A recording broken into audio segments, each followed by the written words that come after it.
La madrugada del martes 6 de enero de 2026 marcó un punto de quiebre en la percepción de seguridad que aún mantenían algunos viajeros sobre la carretera federal 49, aquella arteria asfaltada que conecta Zacatecas con Fresnillo y que durante años ha sido territorio en disputa. Poco después de las 3 de la mañana, cuando la neblina bajaba densa desde los cerros y la temperatura rozaba los 2 grados centígrados, un convoy de al menos 8 camionetas con hombres armados ejecutó un operativo de bloqueo que dejó a decenas de personas atrapadas en medio del asfalto, sin comunicación, sin escape y sin que hasta el momento exista claridad sobre el paradero de al menos 13 personas que fueron llevadas por la fuerza. El operativo comenzó exactamente en el kilómetro 87 de la Federal 49, a la altura de la comunidad de Calera de Víctor Rosales, un municipio pequeño pero estratégico que ha visto pasar durante los últimos 3 años una violencia escalada entre grupos criminales que pelean el control de rutas hacia Durango, Jalisco y Aguascalientes. Testigos que lograron escapar relataron que las camionetas llegaron en formación cerrada, sin luces, aprovechando la oscuridad. Primero bloquearon el carril norte con una camioneta Chevrolet Suburban negra colocada en diagonal. Luego hicieron lo mismo en el carril sur con 2 pickups Ram color gris. En cuestión de minutos, el tráfico estaba detenido en ambos sentidos. Los conductores que venían desde Fresnillo se encontraron con un muro humano armado con fusiles de asalto. Los que bajaban desde Zacatecas capital también fueron interceptados. No hubo forma de retroceder. Las camionetas de los sicarios bloqueaban cualquier intento de dar vuelta. Antes de continuar, si esta información te parece relevante y quieres mantenerte al tanto de lo que realmente sucede en nuestro país, suscríbete al canal y déjanos en los comentarios desde dónde nos estás viendo. Tu apoyo nos ayuda a seguir investigando. Uno de los primeros vehículos detenidos fue un autobús de la línea ómnibus de México que cubría la ruta Zacatecas-Torreón. Llevaba aproximadamente 40 pasajeros, la mayoría trabajadores que regresaban de las fiestas decembrinas o familias que viajaban de madrugada para evitar el calor del día. El chofer, un hombre de 52 años, originario de Guadalupe, Zacatecas, declaró posteriormente desde un hospital privado de la capital, donde fue atendido por crisis nerviosa, que los hombres armados subieron al autobús ordenando a gritos que todos bajaran sus celulares y los pusieran en una bolsa negra que uno de ellos llevaba. Decían que si alguien intentaba grabar o hacer una llamada, lo iban a quebrar ahí mismo. La gente lloraba, algunos rezaban. Yo solo pensaba en mis hijos, relató con voz temblorosa ante personal de la Fiscalía General del Estado, aunque su testimonio no fue hecho público oficialmente, sino filtrado por una fuente cercana a la investigación. Junto al autobús quedaron detenidos otros 11 vehículos particulares, 4 camionetas, 5 automóviles compactos, un tráiler que transportaba cerveza hacia Durango y una camioneta de redilas con trabajadores agrícolas. En total, se estima que entre 60 y 70 personas fueron retenidas en ese tramo carretero durante casi 2 horas. Los sicarios actuaban con una coordinación que evidenciaba entrenamiento. Algunos permanecían en las orillas del camino vigilando con linternas tácticas. Otros revisaban el interior de los vehículos. Y un tercer grupo se encargaba de bajar a las personas y formarlas a un costado de la carretera. Según testimonios recabados, los sujetos vestían ropa táctica color negro y verde olivo, algunos con chalecos antibalas con las siglas CDN pintadas con aerosol blanco, otros sin identificación visible. Portaban armas largas tipo AR-15 y cuernos de chivo. No usaban pasamontañas, sino gorras y pañuelos que cubrían parcialmente sus rostros. La selección de las víctimas comenzó de forma sistemática. Los hombres armados pedían identificaciones, revisaban teléfonos, aunque previamente los habían confiscado. Algunos pasajeros tenían 2 celulares y hacían preguntas específicas: de dónde venían, a dónde iban, a qué se dedicaban, si conocían a alguien en Fresnillo o en Valparaíso. Algunos pasajeros fueron liberados casi de inmediato después de revisar sus pertenencias. Otros fueron separados del grupo y llevados hacia las camionetas. Un testigo que prefirió mantener el anonimato relató que vio cómo los sicarios seleccionaban principalmente a hombres jóvenes entre 20 y 35 años. Se llevaron a un muchacho que venía en el autobús, como de 25 años, con una gorra de los Dodgers. Lloraba y decía que él no tenía nada que ver con nada, que trabajaba en una maquiladora en Guadalupe. Lo subieron a empujones a una camioneta blanca. También se llevaron a 2 hombres que venían en una Nissan Frontier gris. Uno de ellos gritaba que era profesor, pero no le hicieron caso. Entre los 13 desaparecidos confirmados hasta ahora por familiares que han presentado denuncias ante la Comisión de Búsqueda de Personas del Estado de Zacatecas, se encuentran Rodrigo Sánchez Monreal, de 28 años, empleado de una empresa minera en Fresnillo; Luis Ángel Fernández Ortiz, de 32 años, mecánico automotriz originario de Jerez; Óscar Iván Méndez, de 26 años, estudiante de ingeniería que regresaba de visitar a su familia en Jalisco; y Julio César Vázquez Torres, de 35 años, conductor de tráiler que transportaba la carga de cerveza. Los nombres de los otros 9 no han sido difundidos públicamente porque sus familias temen represalias, pero fuentes extraoficiales indican que entre ellos hay 2 mujeres, una de 24 años y otra de 31, ambas que viajaban en vehículos particulares. Esta información no ha sido confirmada ni desmentida por las autoridades estatales, que hasta el momento han guardado un silencio casi absoluto sobre el caso. La zona donde ocurrió el secuestro masivo no es desconocida para los habitantes de la región. Calera de Víctor Rosales y sus alrededores han sido escenario durante los últimos 5 años de enfrentamientos constantes entre células del Cártel de Sinaloa y grupos vinculados al Cártel Jalisco Nueva Generación, aunque en los últimos meses han surgido reportes sobre la presencia de operadores del Cártel del Noreste, originario de Tamaulipas, pero con expansión hacia estados del centro-norte del país. La Federal 49 es una ruta clave porque conecta con la carretera 45, que llega hasta la frontera con Estados Unidos. Quien controla este corredor controla el trasiego de drogas sintéticas, armas y personas. Además, la cercanía con el municipio de Fresnillo, uno de los más violentos de México, según cifras del Secretariado Ejecutivo del Sistema Nacional de Seguridad Pública, convierte esta zona en un punto caliente permanente. Los pobladores de Calera y comunidades aledañas como Tacualeche, Lagunillas del Refugio y San José de Lourdes viven desde hace años bajo el terror de los bloqueos carreteros. Doña Margarita Ávila, comerciante de 63 años que tiene una tienda de abarrotes sobre la carretera estatal que conecta con la Federal 49, relató con resignación que estas escenas se han vuelto parte de la cotidianidad. Nosotros ya sabemos, cuando escuchamos las camionetas a altas horas de la noche, mejor nos metemos a la casa y apagamos todo. No salimos ni a ver. Mi hijo quería ir a grabar una vez con su celular, y yo le dije que ni se le ocurriera. Aquí, al que se mete donde no lo llaman, lo desaparecen. Ya hemos visto cómo dejan los cuerpos tirados en las brechas. A veces los encuentran días después, a veces nunca aparecen.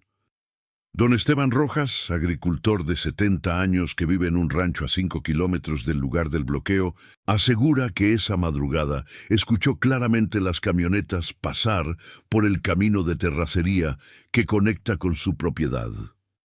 Serían como las 3:15 cuando oí los motores. Eran varias trocas. Eso se escucha, aunque estén lejos, porque aquí en la noche todo suena más. Luego, como a las 4:30, volvieron a pasar, pero ahora iban más despacio, como si llevaran más peso. Mi señora me dijo que mejor nos quedáramos callados. Al otro día supimos lo que había pasado en la carretera. Aquí todos sabemos, pero nadie habla, porque el que habla amanece tirado en una cuneta. El operativo del Comando Armado duró aproximadamente 1 hora con 40 minutos. A las 5:10 de la mañana, las camionetas comenzaron a retirarse. Primero salieron 3 vehículos en dirección norte, hacia Fresnillo. 5 minutos después, otras 4 camionetas tomaron rumbo sur, hacia el entronque con la carretera que lleva a Guadalupe y Zacatecas capital. La última camioneta, una Dodge Ram color blanco con vidrios polarizados, permaneció unos minutos más y luego desapareció por una brecha de terracería que conduce hacia los cerros de la Sierra de Órganos. Los pasajeros liberados quedaron en medio de la carretera, muchos en estado de shock, sin celulares, sin forma de comunicarse y con el miedo aún clavado en el cuerpo. El conductor del autobús de ómnibus de México intentó encender la unidad, pero sus manos temblaban tanto que no pudo. Fue uno de los pasajeros, un hombre mayor que dijo haber trabajado años atrás como mecánico, quien logró ayudarlo a arrancar el motor.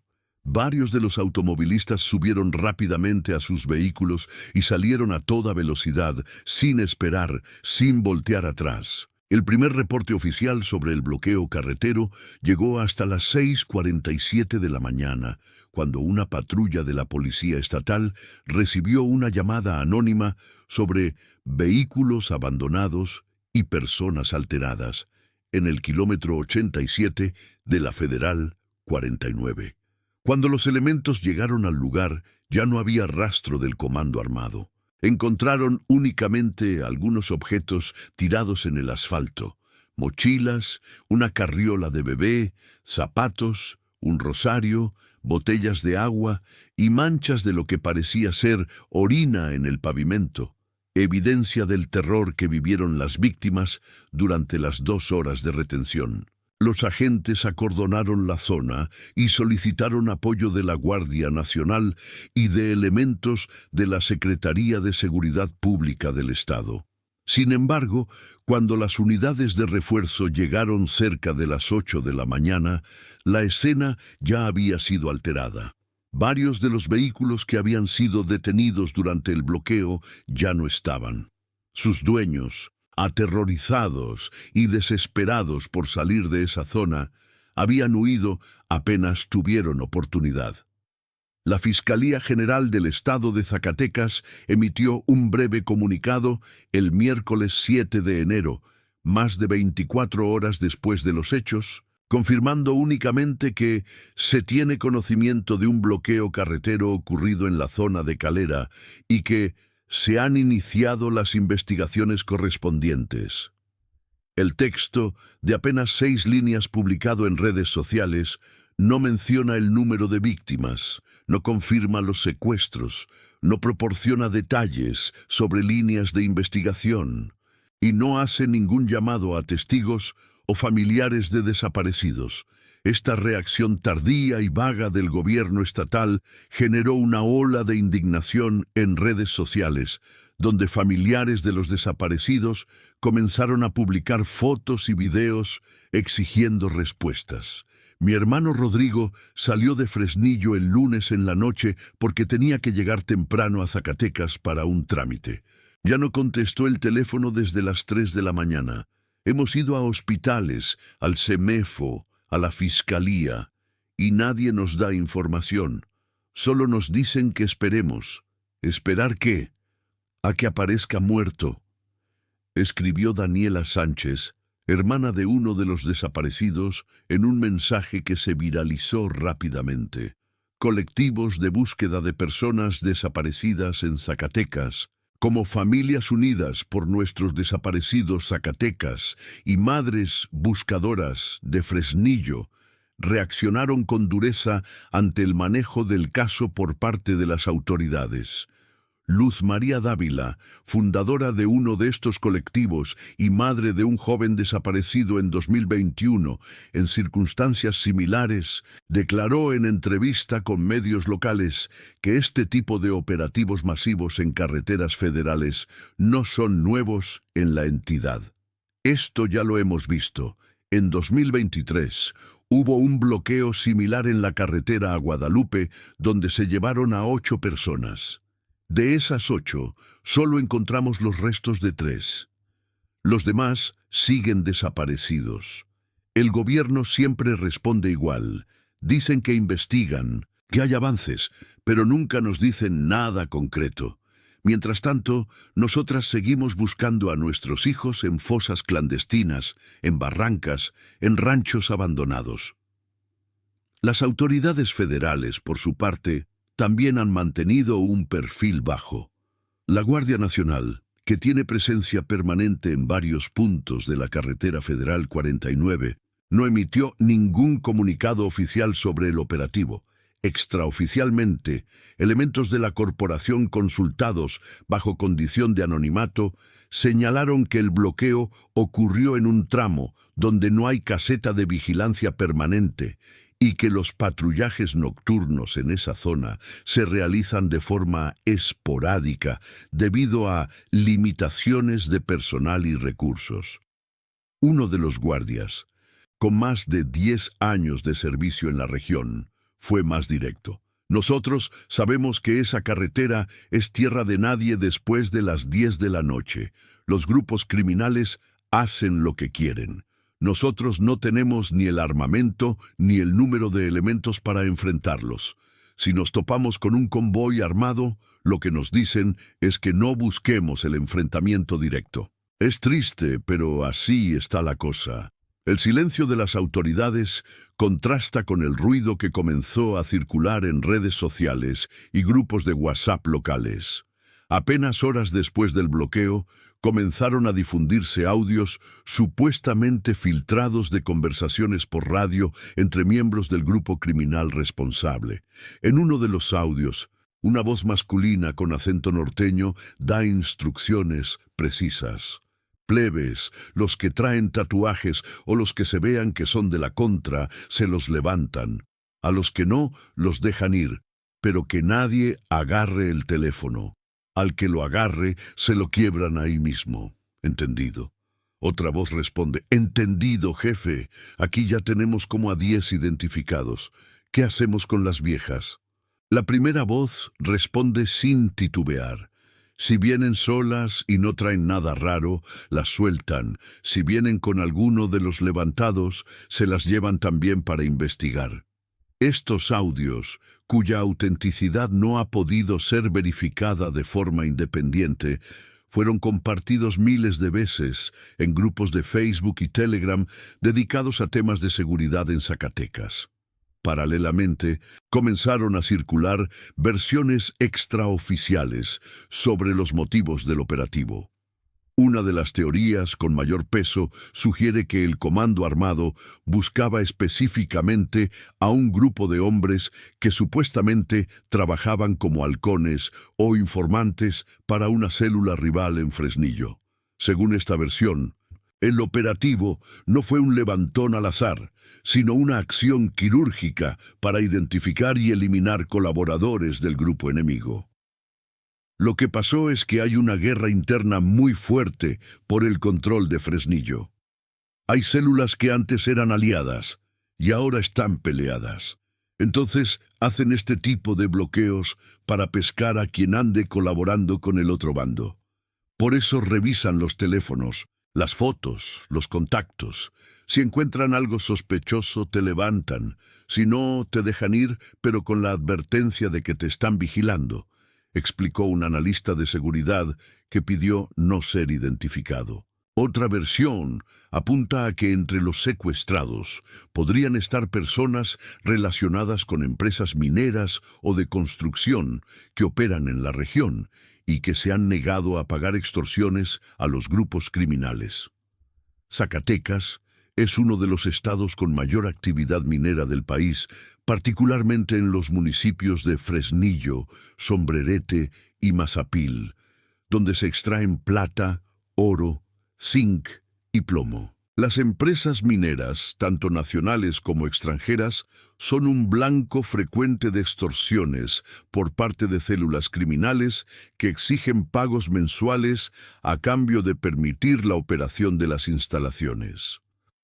Empleados de estas compañías que viajan por carretera hacia las minas son vulnerables a levantones y secuestros. En 2024, al menos 5 empleados de empresas mineras fueron secuestrados en diferentes puntos de la entidad, según un conteo de organizaciones civiles. 3 de ellos aparecieron muertos semanas después. Los otros 2 continúan desaparecidos. El impacto del bloqueo carretero y los secuestros va más allá de las víctimas directas. Las comunidades aledañas a la Federal 49 han visto cómo el comercio se paraliza cada vez que ocurre un evento de violencia de esta magnitud. Transportistas de carga que antes recorrían esa ruta sin mayor problema, ahora prefieren tomar caminos alternos, aunque sean más largos y costosos, con tal de evitar la zona. Don Felipe Carrillo, dueño de una pequeña empresa de transporte de materiales de construcción en Guadalupe, Zacatecas, asegura que ya perdió varios contratos porque sus choferes se niegan a viajar por esa carretera. Tengo 5 camiones. Antes hacíamos rutas diarias hacia Fresnillo y Sombrerete. Ahora mis choferes me dicen que no van, que preferible es perder el trabajo a perder la vida, y tienen razón. Un compadre que tiene camiones de carga también me contó que le levantaron a un chofer en esa misma zona hace como 6 meses. Lo encontraron muerto 3 días después, con huellas de tortura. ¿Quién quiere arriesgar eso? El miedo también se refleja en el comportamiento de los viajeros comunes. Las terminales de autobuses en Zacatecas capital han visto una disminución en las salidas nocturnas hacia Fresnillo, Durango y Torreón. Las empresas de transporte han tenido que ajustar sus horarios, concentrando las salidas entre las 6 de la mañana y las 6 de la tarde, evitando a toda costa los viajes de madrugada. Sin embargo, esto no es una solución definitiva. Los bloqueos carreteros pueden ocurrir a cualquier hora, como lo demuestran numerosos casos registrados en años anteriores. En septiembre de 2024, un bloqueo similar ocurrió a plena luz del día en la carretera Zacatecas-Jerez, dejando varios heridos y 3 vehículos incendiados. En aquel entonces, el gobierno estatal también tardó horas en reaccionar, y la investigación, al igual que muchas otras, quedó archivada sin resultados concretos. La tarde del miércoles 7 de enero, familiares de los desaparecidos comenzaron a organizarse. Convocaron a una protesta frente a las oficinas de la Fiscalía General del Estado en Zacatecas capital, exigiendo información y resultados. Alrededor de 30 personas, en su mayoría mujeres, se concentraron afuera del edificio con pancartas que mostraban las fotos de los desaparecidos y frases como ¿dónde están? No son cifras, son nuestros hijos, y Zacatecas sangra y el gobierno mira para otro lado. La manifestación fue pacífica pero emotiva. Varias madres rompieron en llanto mientras exigían ser recibidas por el fiscal general o algún funcionario de alto nivel. Después de casi 2 horas de espera, un representante de la Fiscalía salió a darles un mensaje breve, que la investigación estaba en curso, que se estaban revisando cámaras de seguridad en la zona, aunque en ese tramo no hay cámaras operativas, según señalaron los propios familiares, y que cualquier información nueva sería comunicada de inmediato. Las madres rechazaron las palabras del funcionario. calificándolas de vacías y repetitivas. Mientras tanto, en las redes sociales seguían apareciendo más testimonios de personas que estuvieron presentes durante el bloqueo. Un usuario de Twitter identificado solo como Ala Viajero, Zack, publicó un hilo extenso describiendo su experiencia. Según su relato, él viajaba en un automóvil compacto junto con su esposa y su hija de 3 años cuando fueron detenidos por el comando. Los hombres armados se acercaron a mi carro, alumbraron con una linterna hacia adentro, vieron a mi esposa y a mi bebé llorando y me dijeron que me fuera de ahí rápido.